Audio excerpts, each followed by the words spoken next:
कभी आपने इस बात पर गौर किया है कि महाराष्ट्र से जैसे ही उद्धव ठाकरे कांग्रेस और एनसीपी की सरकार जाती है और जैसे ही एकनाथ शिंदे भारतीय जनता पार्टी के साथ सरकार बनाते हैं, वहां पर गली गली पर भारतीय जनता पार्टी के नेता जो हैं वो सभाएं निकालते हैं, रैली निकालते हैं, जहां पर सांप्रदायिक तौर पर भड़काऊ बयान दिए जाते हैं।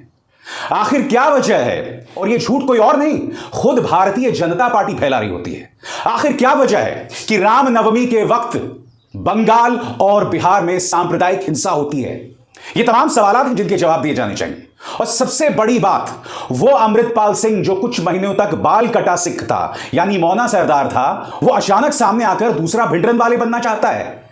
वो अमृतपाल सिंह जो वारिस पंजाब डे का प्रमुख है, और यही वारिस पंजाब डे का पहला प्रमुख था दीप सिद्धू। वो दीप सिद्धू जिसकी तस्वीर आप प्रधानमंत्री के साथ देखते हैं, सनी देओल के साथ देखते हैं, अमित शाह के साथ देखते हैं। ये तमाम सवालात हैं।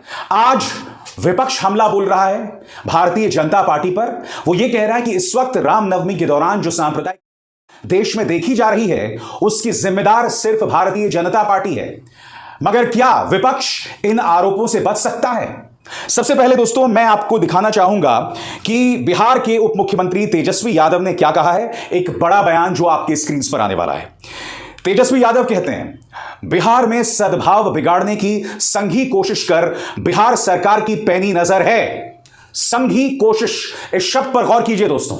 यानी कि कहीं ना कहीं तेजस्वी यादव इसके पीछे आरएसएस का हाथ देखते हैं। और उसके बाद वो कहते हैं, जिन राज्यों में बीजेपी कमजोर है वहां बौखलाई हुई है।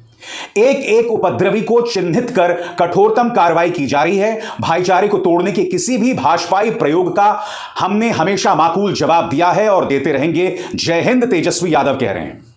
और सिर्फ तेजस्वी यादव ये बात नहीं कह रहे हैं दोस्तों, मैं आपको बतलाना चाहूंगा ममता बनर्जी ने, क्योंकि इस वक्त बंगाल के भी कई हिस्सों में सांप्रदायिक टकराव हो रहे हैं। ममता बनर्जी का क्या कहना है आपकी स्क्रीन पर। बोलता हिंदुस्तान के मुताबिक, हावड़ा में हिंसा के पीछे ना हिंदू थे ना मुसलमान, बजरंग दल जैसे सहयोगी संगठनों के साथ बीजेपी हिंसा में शामिल थी।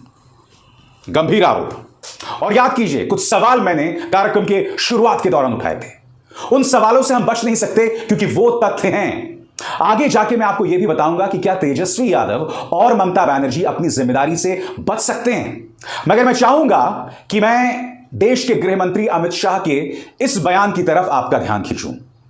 वो रविवार को नवादा में थे और नवादा में उन्होंने कहा कि मैंने राज्यपाल को फोन लगाया और मेरे राज्यपाल को फोन लगाने से जनता दल यूनाइटेड का एक नेता नाराज हो गया।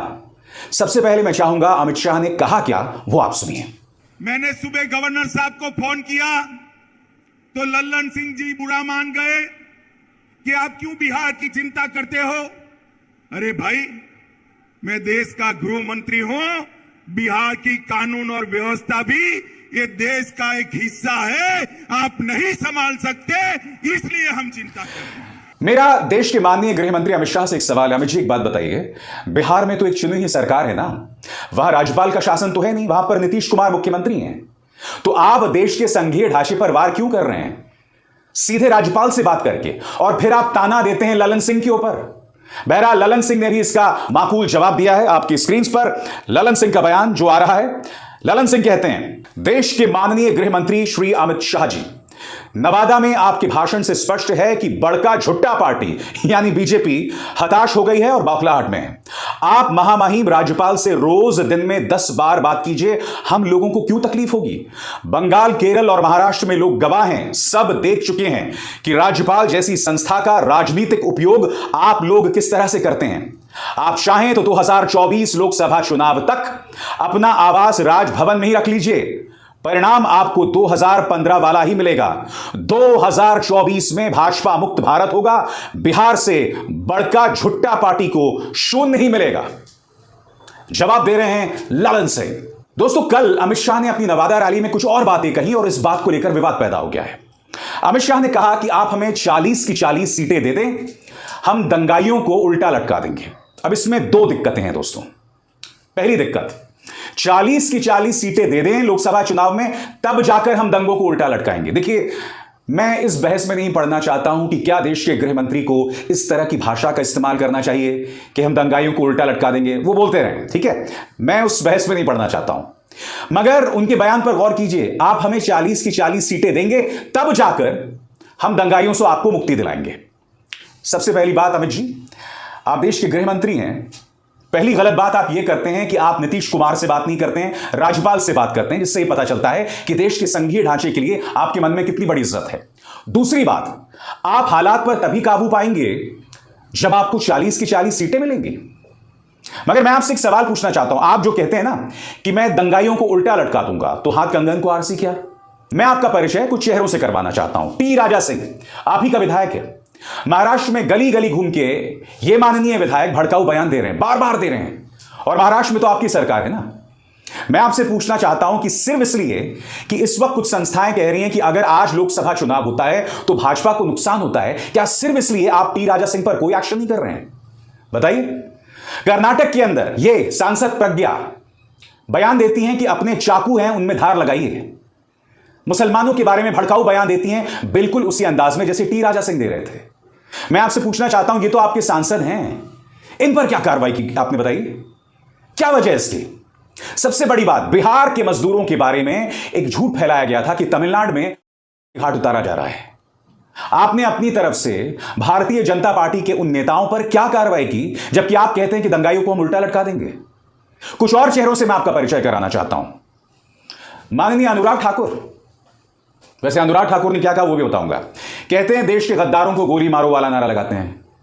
इन्हें तो आपने सीधा सूचना और प्रसारण मंत्री बना दिया था। कपिल मिश्रा पुलिस के साथ खड़े होकर कहता है कि आज तो ट्रंप है, हम भी जा रहे हैं, कल को पुलिस भी हमें नहीं रोक पाएगी, और उसके बाद दिल्ली में दंगे शुरू हो जाते हैं। क्या कार्रवाई की आपने इस पर बताइए। और मैं नहीं भूला हूं, जब दिल्ली के चुनाव हो रहे थे तब आपका खुद का बयान था अमित जी कि बाबरपुर में बटन दबाओ, करंट लगेगा शाहीन बाग को। शाहीन बाग में आपके और हमारे जैसे लोग रहते हैं। शाहीन बाग की महिलाओं ने एक आंदोलन किया था, आप उससे इस कदर नाराज हो गए अमित जी कि आप उन्हें करंट लगवाना चाहते हैं। इस तरह के बयान दिए जाते हैं। मैं आपसे पूछना चाहता हूं, आप भूल गए किस तरह के बयान आपने हिमाचल प्रदेश के चुनावों के दौरान दिए थे? आपने वहां राम मंदिर का मुद्दा उठाया और वहां बाबर की बात कर रहे थे। और उन्हीं चुनावों के दौरान गुजरात में खड़े होकर प्रधानमंत्री ने क्या कहा था? प्रधानमंत्री ने कहा था कि कांग्रेस आतंकवाद का साथ इसलिए देती है क्योंकि उसे समुदाय विशेष के वोट्स चाहिए। यानी कि आपने सभी मुसलमानों को आतंकवाद से जोड़ दिया। यह बयान तो आप दे रहे हैं अमित जी, और प्रधानमंत्री दे रहे हैं। आप भूल गए यूपी के चुनावों में मुख्यमंत्री आदित्यनाथ ने क्या कहा था? यह चुनाव 80% बनाम 20% है। अमित जी, सबसे ज्यादा भड़काऊ बयान भारतीय जनता पार्टी के बड़े बड़े नेता देते हैं, उन पर कोई एक्शन नहीं होता है। यह हकीकत है। और आप ये कह रहे हैं कि दंगाइयों को हम उल्टा लटका देंगे। मुझे बताइए ना, जो मिसाल मैंने आपके सामने दी है, आप ही के पार्टी के नेता हैं, उन पर आपने क्या कार्रवाई की?